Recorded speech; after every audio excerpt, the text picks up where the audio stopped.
News Kannada ವಾಹಿನಿಗೆ ಸ್ವಾಗತ. ಜಿಲ್ಲಾ ಆಸ್ಪತ್ರೆಯಲ್ಲಿ ನೀರಿಲ್ಲದೆ ಆರೋಗ್ಯ ಕೇಂದ್ರದಲ್ಲಿ ನೀರಿನ ಸಮಸ್ಯೆ ಉಂಟಾಗಿದ್ದು, ರೋಗಿಗಳು ಹಾಗೂ ಅವರ ಸಂಬಂಧಿಕರು ನೀರಿನ ಸಮಸ್ಯೆ ಎದುರಿಸುತ್ತಿದ್ದು, ಆಸ್ಪತ್ರೆಯಲ್ಲಿ ನೀರಿಗೆ ಬರ ಬಂದಂತಾಗಿದೆ. ಜಿಲ್ಲಾ ಆಸ್ಪತ್ರೆ ಕೇಂದ್ರದಲ್ಲಿ ಪ್ರತಿದಿನ ಸಾವಿರಾರು ಹೊರ ರೋಗಿಗಳು ಆಗಮಿಸುತ್ತಾರೆ. ಆದರೆ ನೀರಿನ ಸಮಸ್ಯೆ ಕಾಡ್ತಾ ಇರೋದ್ರಿಂದ ಆಸ್ಪತ್ರೆಯಲ್ಲಿ ರೋಗಿಗಳ ಗೋಳು ಕೇಳೋರಿಲ್ಲ. ಆಸ್ಪತ್ರೆಯಲ್ಲಿ ಒಳರೋಗಿಗಳು ಕುಡಿಯುವ ನೀರಿನ ಸಮಸ್ಯೆ ಎದುರಿಸ್ತಾ ಇದ್ರೂ ಕೂಡ ಸಂಬಂಧಪಟ್ಟವರು ಇದಕ್ಕೆ ಕ್ಯಾರೆ ಎನ್ನುತ್ತಿಲ್ಲ. ದಿನ ಬೆಳಗಾದ್ರೆ ನೀರಿಗಾಗಿ ರೋಗಿಗಳೇ ಅಲೆದಾಡುವ ಸ್ಥಿತಿ ಉಂಟಾಗಿದೆ. ಆಸ್ಪತ್ರೆ ಆವರಣದಲ್ಲಿ ನೀರಿಲ್ಲದೆ ವೃದ್ಧರ ಪರಿಸ್ಥಿತಿ ಹೇಳುತ್ತಿರದಾಗಿದೆ. ಆಸ್ಪತ್ರೆಗೆ ಬರುವ ರೋಗಿಗಳಿಗೆ ಒಂದು ಹನಿ ನೀರು ಸಿಗದಂತಾಗಿದೆ. ಆಸ್ಪತ್ರೆ ಒಳಗಡೆ 4-5 ನೀರಿನ ಫಿಲ್ಟರ್ ಇದ್ರೂ ಕೂಡ ಅದರಲ್ಲಿ ನೀರಿಲ್ಲದೆ ತುಕ್ಕು ಹಿಡಿಯುವ ಸ್ಥಿತಿಗೆ ಬಂದಿದೆ.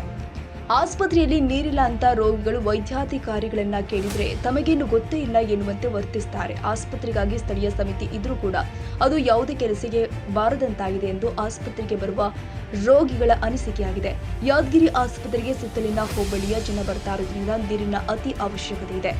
ರೋಗಿಗಳು ಆಸ್ಪತ್ರೆಯಲ್ಲಿ ಇರೋದ್ರಿಂದ ಅವರಿಗೆ ಸ್ನಾನ ಮಾಡಿಸಲು, ಬಟ್ಟೆ ಒಗೆಯಲು, ವಿಶೇಷವಾಗಿ ಕುಡಿಯುವ ನೀರಿನ ಸಮಸ್ಯೆ ಎದುರಿಸುವ ಸ್ಥಿತಿ ಬಂದೊದಗಿದೆ ಎನ್ನುವುದು ಆಸ್ಪತ್ರೆಯಲ್ಲಿ ಒಳರೋಗಿಯಾಗಿ ದಾಖಲಾಗಿದ್ದ ಮಹಿಳೆಯ ಅನಿಸಿಕೆಯಾಗಿದೆ.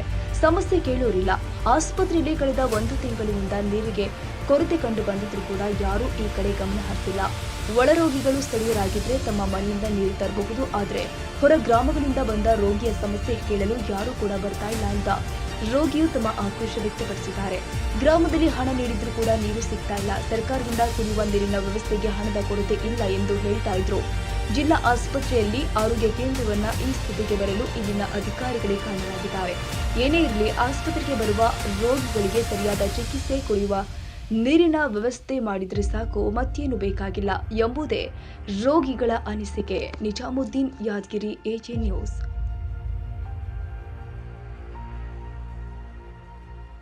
ತಾಜಾ ಸುದ್ದಿಗಾಗಿ ಎಂಟಿವಿ ನ್ಯೂಸ್ 24x7ಗೆ ಸಬ್ಸ್ಕ್ರೈಬ್ ಮಾಡಿ ಮತ್ತು ಬೆಲ್ ಐಕಾನ್ ಅನ್ನು ಒತ್ತಿ. ತಪ್ಪದೇ ಲಿಂಕ್ ಶೇರ್ ಮಾಡಿ.